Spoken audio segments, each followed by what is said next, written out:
Hi అండి, అందరూ ఎలా ఉన్నారు? ఈరోజు వచ్చేసి నేను పెసర వడియాలు ఎగ్స్ కర్రీ అయితే చేస్తున్నానండి. చాలా బాగుంటుందండి కర్రీ వచ్చి. చల్లగా ఉంది కదా, వర్షం అయితే పడుతుంది. కూర చేసుకుని తింటే చాలా బాగుంటుందండి. నేను ముందుగా నూనె అయితే పెట్టుకొని నూనెలో కొంచెం పసుపు వేసి గుడ్లు అయితే వేపుతున్నాను. మంచిగా ఎర్రగా వచ్చేదాకా అయితే వేపేస్తున్నాను.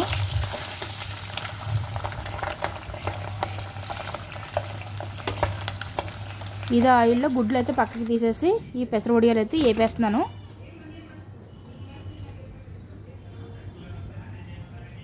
సిమ్లో పెట్టుకొని వేపుకోవాలండి, పెద్దగా పెడితే మాడిపోతాయి. మళ్ళీ సిమ్లో పెట్టుకొని అయితే వేపేస్తున్నాను.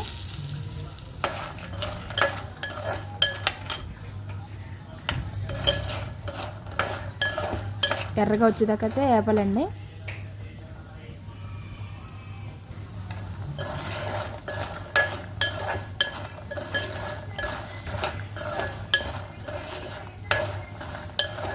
ఇవైతే వేపేసుకున్నాను. కొంచెం ఎర్రగా అయితే వచ్చినాయి కదా, నేనైతే పక్కకి తీసుకుంటున్నాను.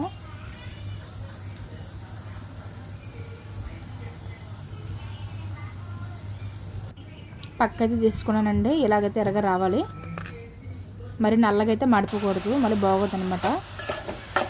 ఇంకా ఉల్లిపాయలు అయితే వేసుకుంటున్నాను. కొంచెం ఉప్పు అది వేసి బాగా మగ్గపెడుతున్నానండి.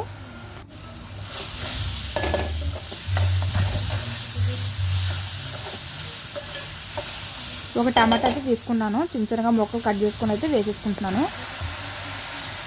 పెద్ద టమాటాతో ఒకటి తీసుకున్నానండి. ఇదైతే బాగా మగ్గిపోవాలి. బాగా మగ్గిపోయిన అయితే కారం అయితే వేసేసుకుంటాము. టమాటా కూడా బాగా మగ్గిపోవాలి. చింతపండు అయితే నానబెట్టుకున్నానండి. కొంచెం చింతపండు కంపల్సరీ కావాలి. ఇంకేదైతే టమాటాలు అయితే మగ్గిపోయినాయండి, నేను సరిపడా కారం వేసుకొని వాటర్ అయితే పోసుకున్నాను. కొంచెం ఎలాగో చింతపండు రసం అయితే వేస్తాను కదా. ఇది బాగా ఉడికకైతే నేను చింతపండు పిసుకొని అయితే వేసేస్తానండి ఆ వాటర్ అయితే. ఇవి బాగా మగ్గిపోయిందండి. నేను అది గుడ్లు అయితే వేసేసుకుంటాను దీంట్లో. తర్వాత చింతపండు రసం అయితే వేస్తాను. గుడ్లు అయితే వేసేసుకున్నాను. ఇంక చింతపండు రసం అయితే పక్కనైతే పెట్టుకున్నాను, అదైతే వేసుకుంటాను. కొంచెం ఎక్కువ వేసుకోవాలంటే వాటర్, లేకపోతే మళ్ళీ ఆ పెసర వడియాలు వేసాక నానిపోతుందండి. బాగా నాని గ్రేవీ అయితే ఉండదన్నమాట. కొంచెం వాటర్ అయితే ఎక్కువ పోసుకుంటాను.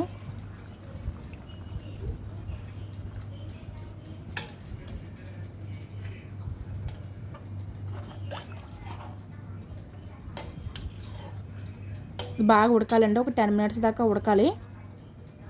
ఉడికాకైతే ఇవి వేసేసుకుంటాను. ఉడికాక ముందుగా వేస్తే ఏమైతే బాగా మెత్తగా అయిపోతాయండి. ఇలాగైతే మరగాలి బాగా.